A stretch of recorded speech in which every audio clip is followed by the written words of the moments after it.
Hello and welcome. I am Excellent and this is my channel. Today we're going to talk about the cursed Lake Lanier in Georgia. I've been wanting to do a video about this lake for quite a while, and so I'm excited. Before we get started, if you would please give this video a thumbs up, I would appreciate it.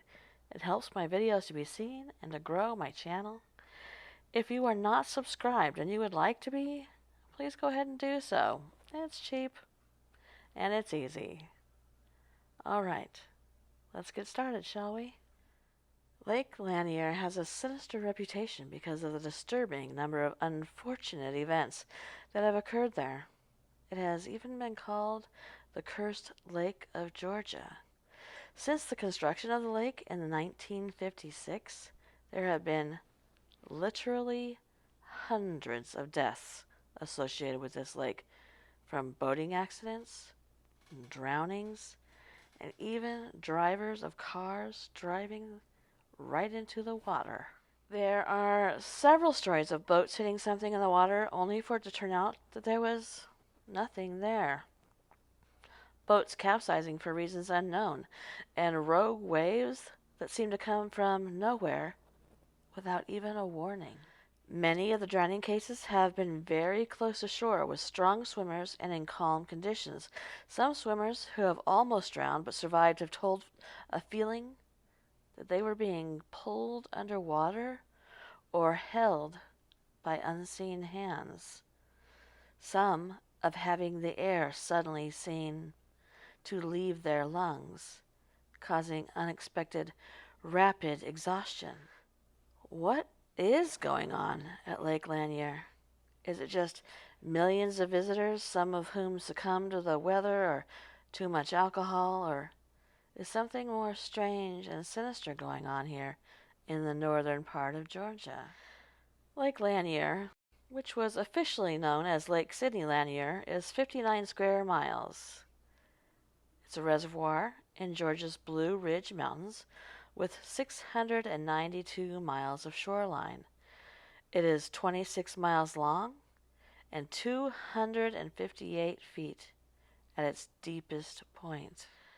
Many of you who have been here for quite some time know that the fear of deep, dark water is very real with me, and you would not find me at the deepest point of any body of water. In 1948, the U.S. government purchased a 100-acre farm from a river ferry operator by the name of Henry Shadburn. This was in order to start a water project on the Chattahoochee River for the purpose of providing water, hydroelectricity, and recreation opportunities to residents of Sugar Hill, Gwinnett County, and the rest of the metro Atlanta. In 1950, the U.S. Army Corps of Engineers began breaking ground and constructing the Buford Dam on the Chattahoochee River, which would be completed in 1956 and begin the process of flooding the foothills to create the lake.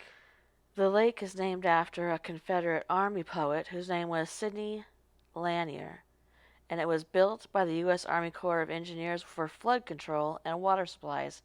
Its construction destroyed more than 50,000 acres of farmland and displaced more than 250 families and 15 businesses. Apart from the farms, orchards, and buildings, a number of existing cemeteries and family graveyards were also displaced. And displaced means they were covered with the water. It is estimated that 20 cemeteries were impacted. Efforts were made to relocate family graveyards and church cemeteries, but sometimes it wasn't possible. Can you imagine that at the deepest point of this lake could be a cemetery, a church graveyard, and you're swimming with it? Or should I say, them. The creation of this lake was beset with problems from the very beginning. Funding for the project faced many hurdles, and the Corps of Engineers, as well as the states which use the Apalachicola Chattahoochee Flint River Basin and the Alabama Coosa Tallapoosa River Basin, go ahead, stop this video, say that 5 times fast, comprised of Florida, Georgia, and Alabama, all argued over water flow requirements and how the water should be used. The states of Alabama and Florida were particularly unhappy about how the U.S. Army Corps of Engineers regulated the flow of water from Lake Lanier to their states. There was even a large debate over what the lake should be called. The lake has 76 recreational areas, including 10 marinas and 40 Corps-operated parks and campgrounds, and the Lake Lanier Islands. According to the Georgia Department of Natural Resources law enforcement, 57 boating fatalities have occurred, 145 people have drowned between 1998 and 2018, and as many as 675 people have died in the lake since 1956. That is an incredibly large amount of people for one lake area. Over the years, several scuba divers have reported strange sightings. Buck Buchanan has been diving the waters of the lake for decades, and he's quoted as saying, "You reach out into the dark and you feel an arm or a leg and it doesn't move. That's creepy." Well, yes, Buck, that is creepy.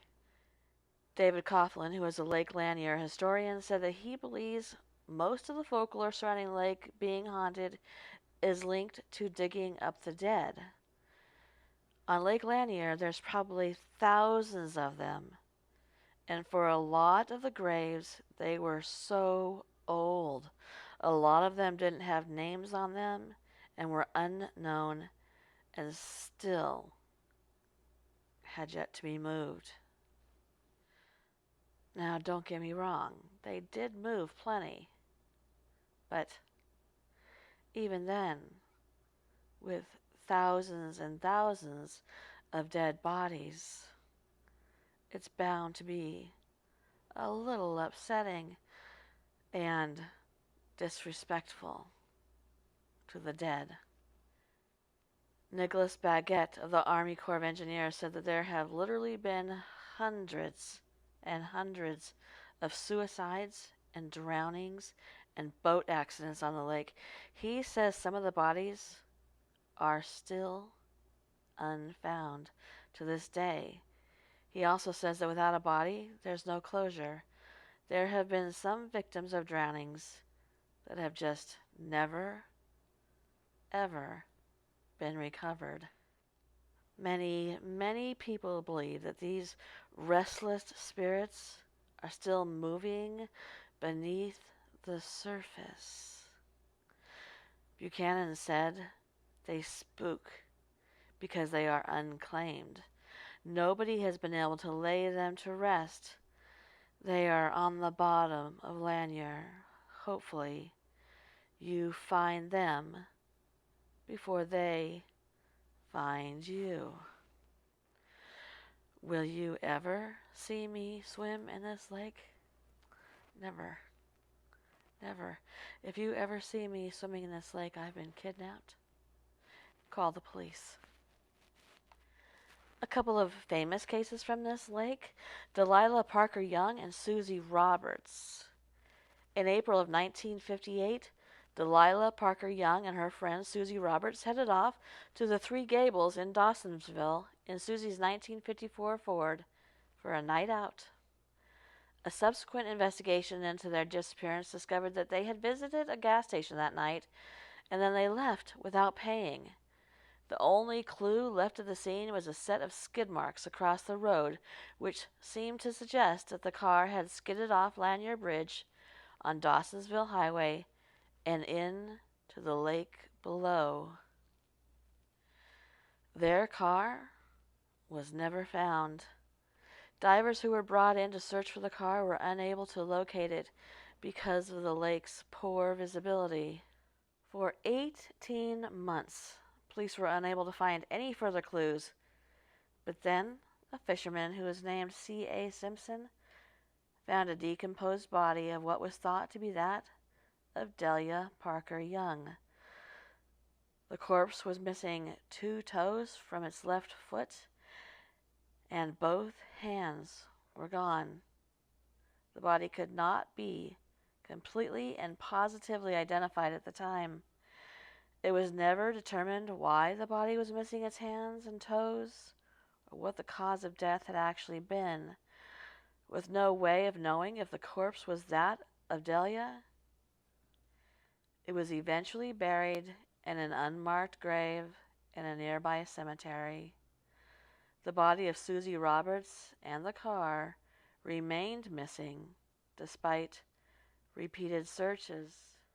But then, in November of 1990, during the construction on expansion of the Lanier Bridge, construction crews were dredging the bottom of the lake in order to place in new bridge supports, and they uncovered a rusted 1954 Ford which held within it the remains of a human skeleton.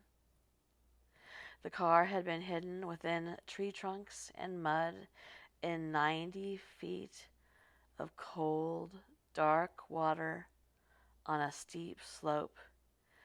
Next to the body was a purse, rings, and a watch, which were used to conclusively prove that the body was that of Susie Roberts.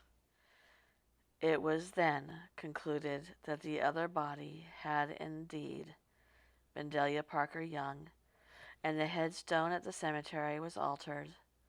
Susie Roberts was buried again beside her.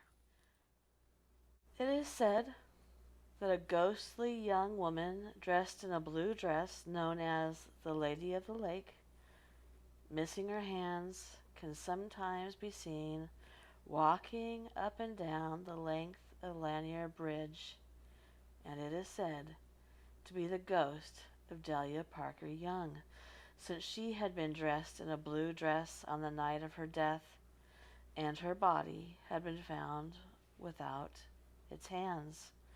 The ghost appeared to be lost, said many who had witnessed her presence. As for Susie, some say that she can still be spotted wandering the back roads of the State Route 53, making her way from Dawsonville to the top of the old bridge. Kelly Nash was 25 years old when he was last seen alive around 4 a.m. on January 5th, 2015. He woke up coughing and sneezing and told his girlfriend, Jessica Sexton, that he was not feeling well.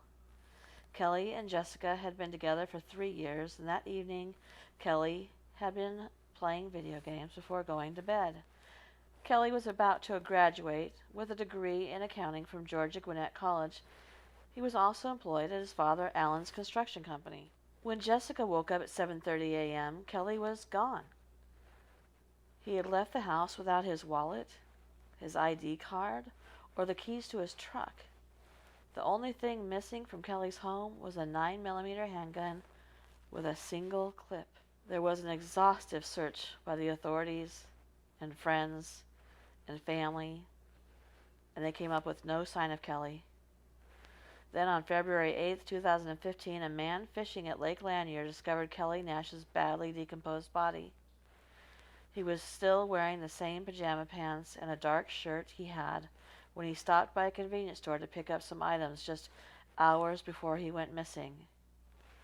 The tattoos on the body helped identify his remains, but because of the deteriorated state of the corpse, officials did not immediately observe any signs of trauma. Hall County Sheriff's Deputy Nicole Bale said, "We do feel that he went into the water pretty close in proximity to where he was found. It was found that he had suffered a single gunshot wound to the head. His actual death has never been solved. It is unclear why he chose to go out in the middle of the night in his sleeping clothes, how he ended up at the lake, and whether or not he had actually committed suicide. If there was foul play involved, or if the lake's alleged curse had anything to do with it, we may never know those details. In June of 2020, a crash caused the death of a 9-year-old and a 13-year-old, and they went missing when a boat hit a pontoon. On May 9th, 2021, the body of a 23-year-old boater was recovered after he jumped off a pontoon the day before and a boat exploded, and 6 people, including a 16-year-old girl, a 13-year-old boy, were flown to a nearby hospital, while a 39-year-old woman was taken to another medical facility. The explosion happened as the boat was refueling at a gas dock at the Port of Indecision, according to DNR spokesman Mark McKinnon. Of course, there are hundreds of other unsolved and mysterious deaths connected to this lake. How about you? Do you live near the lake? Have you been to the lake? Did it feel different? Did you feel anything at all? If you have never been to the lake, would you go? Please leave those comments below and tell me any personal stories you might have. Share them with the community. Thank you, and good night. Hello.